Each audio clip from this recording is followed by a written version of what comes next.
सबके सब रोड पे आने वाले हैं और खासकर जो ये 22 से 35 साल की उम्र के लोग हैं, स्पेसिफिकली वो हम सब लोगों को रोडों पे झाड़ू लगानी पड़ेगी और हो सकता है जो मैं वीडियो बना रहा हूँ वीडियो भी ना बना पाऊँ।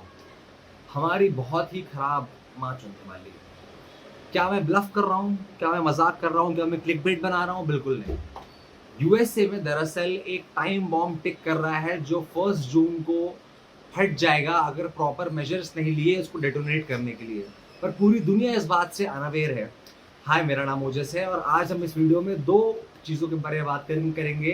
पहला कि लोगों का रिएक्शन जब उनको ये बताया जाएगा कि कुछ टाइम में, कुछ दिनों में उनकी लाइफ में बहुत बड़ा चेंज आ सकता है और हो सकता है वो रोडों पर आ जाएं, और वो कैसे इस टाइम बॉम्ब के बारे में अनअवेयर है।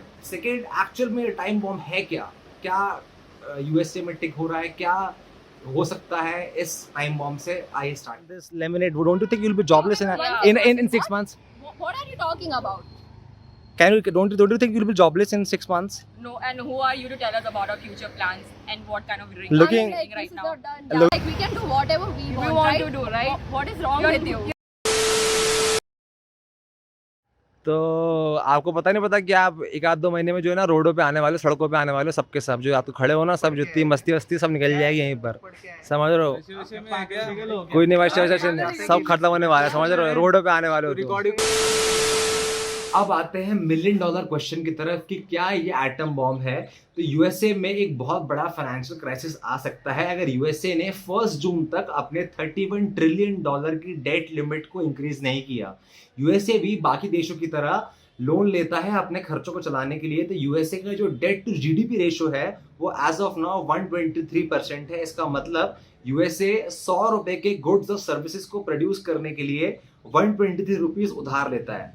तो अब आते हैं कि क्या हो गया अगर ये डेट की लिमिट इंक्रीज नहीं हुई। तो डेट सीलिंग नहीं बढ़ाने से यूएसए के पास वर्ल्ड की इकोनॉमिक सुपर पावर का जो ट्रम्प कार्ड है वो उससे छिन जाएगा। यूएस डॉलर की जो डोमिनेंस है वो काफी हद तक कम हो जाएगी, क्योंकि गोल्ड रिजर्व के बाद यूएस डॉलर की वैल्यू इसलिए थी क्योंकि यूएस को हमेशा एक मिलिट्री और इकोनॉमिकली स्ट्रांग नेशन माना जाता था, जिसके वजह से कि वो कभी अपने लोन को डिफॉल्ट नहीं करेगी, उसके वजह से डॉलर की डोमिनेंस थी। आज की डेट में यूएसए में 6.6 करोड़ लोग हैं जो सोशल सिक्योरिटी पे रहते हैं। वो पूरी तरह गवर्नमेंट पे डिपेंडेंट है अपने जीवन जीने के लिए। अगर हम यूएस ट्रेजरी की बात करें तो करीब 1/3 ऑफ यूएस ट्रेजरी, करीब $7.1 ट्रिलियन जो है वो फॉरेन गवर्नमेंट्स और प्राइवेट इन्वेस्टर्स ने डेट के फॉर्म पे खरीद रखी है in the form of bond.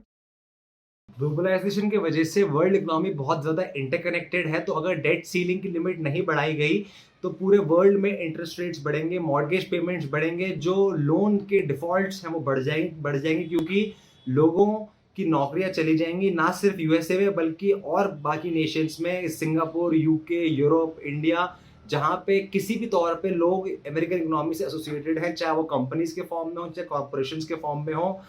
Normal लोगों पे टैक्स रेट्स बढ़ जाएंगे और मोस्ट इंपॉर्टेंट, जिन कंट्रीज ने यूएस डॉलर को एज अ फॉरेन रिजर्व लेके रखा है अपनी ट्रेजरी में, उनकी सबसे बड़ी मां चुनने वाली है। और खासकर जैसे इंडिया ने, क्योंकि अगर किसी करेंसी ने अपनी ग्लोबल इंपॉर्टेंस या ग्लोबल स्ट्रेंथ ही खो दी तो उसकी परचेसिंग पावर भी बहुत हद तक कम हो जाती है। अब कंक्लूजन ये है कि